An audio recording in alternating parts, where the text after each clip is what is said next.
Welcome back my YouTube channel sociology life study. और आज की क्लास में हम बात करेंगे जातिगत विविधता अर्थात भारतीय समाज में जातिगत विविधता, कास्ट डाइवर्सिटीज इन इंडिया।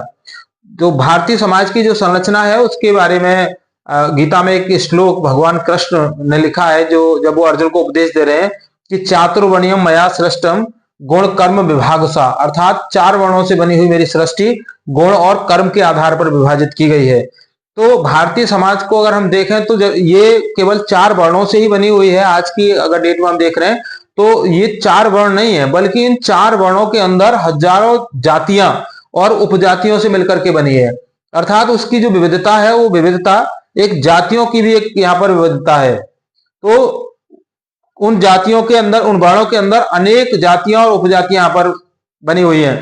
इसी आधार पर ये लुइस ड्यूमो ने अपनी एक पुस्तक है होमो हायरार्किकस, उसमें उन्होंने कहा कि जो भारतीय समाज की संरचना है उस संरचना की एक प्रमुख विशेषता जातिगत संस्तरण है, अर्थात हायरार्की है कास्ट की। क्योंकि आप देखेंगे जो जाति व्यवस्था है उसमें ये एक हायरार्की होती है, अर्थात यहां पर सबसे ऊपर होते हैं ब्राह्मण, उसके बाद में आते हैं क्षत्रिय, फिर आते हैं वैश्य और फिर आते हैं शूद्र। तो ये क्या है, एक हायरार्की है, अर्थात यहां सबसे निचले स्तर पर शूद्र है, फिर ऊपर वैश्य है, फिर क्षत्रिय है और फिर ब्राह्मण है। तो जब लुइस ड्यूमो ने अपनी इस पुस्तक में जिक्र किया कि जो भारतीय सामाजिक संरचना है उसमें एक जातिगत संस्तरण पाया जाता है, यही उसकी प्रमुख विशेषता है, तो इस पर कई सारी आपत्तियां भी हुई।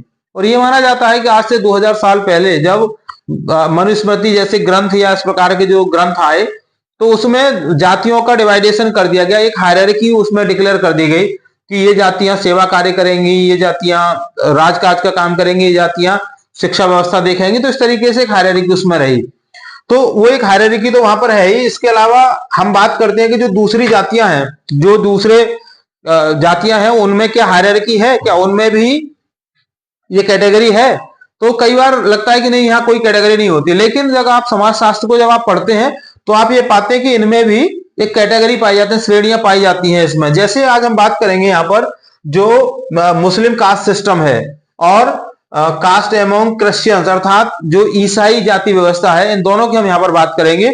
इसके साथ ही हम ये भी देखने की कोशिश करेंगे कि जैसे जीएस घुरी ने लिखा है कि जो 1931 में 1931 में जब जनगणना हुई थी हमारे देश की, तो उस समय 2993 जातियां चिन्हित की गई थी।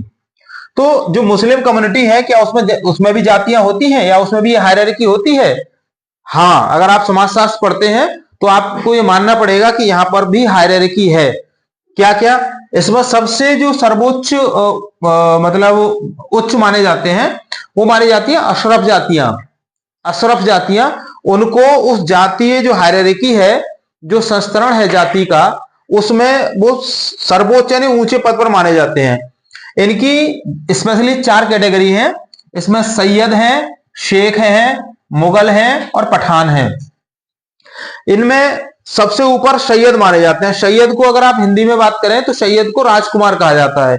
इससे ही आप अंदाजा लगा सकते हैं कि उस व्यवस्था में ये इनका स्थान कितना ऊंचा है, अर्थात ये अपने को वही राजकुमार के इक्वल अपने उससे मानते हैं ये। उसके बाद आते हैं शेख।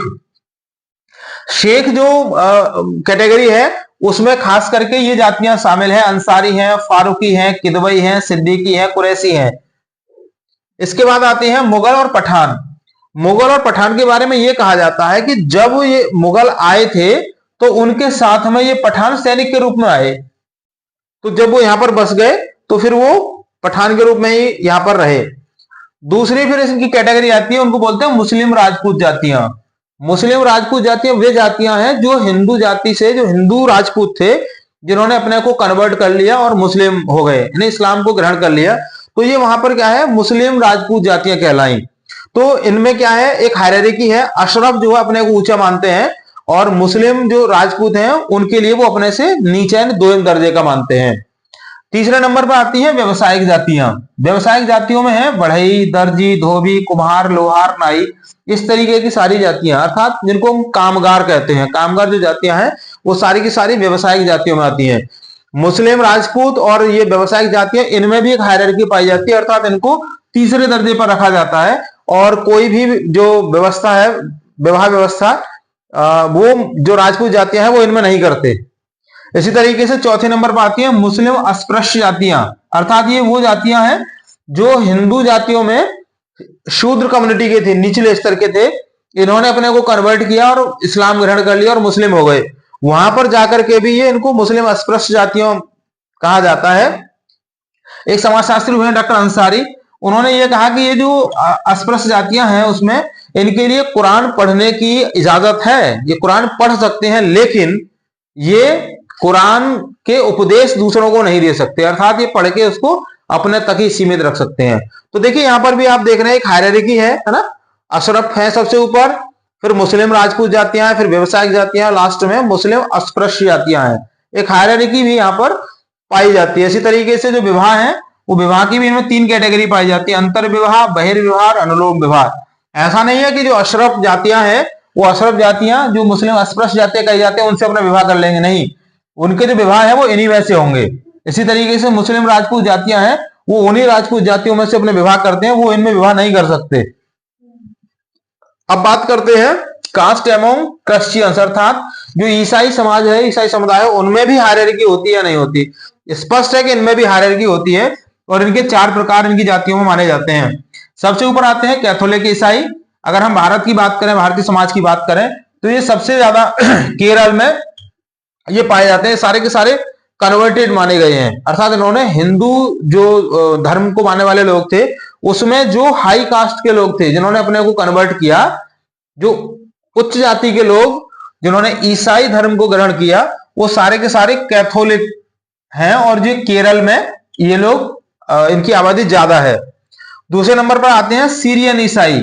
सीरियन ईसाई जो हैं वो इनको मानते हैं कि ये परंपरागत है और रूढ़िवादी है, ये अपने को थोड़ा सा एडवांस मानते हैं। और कैथोलिक इनको, मतलब इन दोनों में हायरार्की है, अर्थात ये कैथोलिक इनके लिए दूसरे नंबर का मानते हैं। तीसरे नंबर पर आते हैं प्रोटेस्टेंट ईसाई। इनमें ये वो ईसाई हैं जो पढ़े लिखे हैं, शिक्षित हैं, इसमें धनी भी हैं, गरीब भी हैं, सब तरह के लोग हैं और ये लगभग सभी अपने ग्रुप के अंदर एक समानता का भाव रखते हैं। और चौथे नंबर के हैं निम्न प्रोटेस्टेंट ईसाई। ये वो ईसाई हैं जिनको आप देख रहे होंगे, जैसे मैंने अभी आपसे बात की कि जो नीची जातियों से हिंदू जो जाति व्यवस्था है उसमें जो निम्न कैटेगरी में जो जाति आती हैं उन्होंने अपने को कन्वर्ट किया, वो उन्होंने ईसाई धर्म स्वीकार किया और वो जब ईसाई बन गए तो वहां पर निम्न प्रोटेस्टेंट ईसाई माने गए, अर्थात लोस्ट जो लो कास्ट जो कन्वर्सेशन है, जो कन्वर्टेड है, वो ये है। तो यहां पर भी एक हायरार्की पाई जाती है। विशेष जो यहां पर ध्यान रखने वाली बात है वो ये है कि ये जो व्यवस्था है हमारे देश में, तो ये जो एक इंटीग्रेशन है, जो एकीकरण है, उस एकीकरण में कभी कभी एकदम बाधा के रूप में ये हमारे सामने आ जाती है, कभी कभी ये बाधा बन जाती है। क्या क्या जो समस्या यहां से आती है, तो एक तो इसमें सबसे पहला है कि इसमें अंतर जातीय संघर्ष उत्पन्न होने की समस्या ज्यादा रहती है। अंतर जातीय संघर्ष, ठीक है, क्योंकि ये जो हायरार्की है इसकी वजह से अंतरजातीय संघर्ष अक्सर भारतीय सामाजिक व्यवस्था में देखने को मिलते हैं। दूसरा आंतरिक संघर्ष। आंतरिक संघर्ष,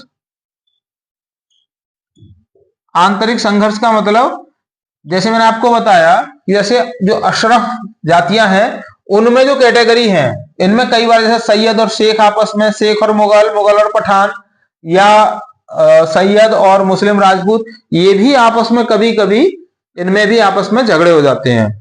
तीसरी जो सबसे बड़ी समस्या है जो जाति व्यवस्था की, वो ये है अभिजन वर्ग, आप ऐसे समझ सकते हैं, अभिजन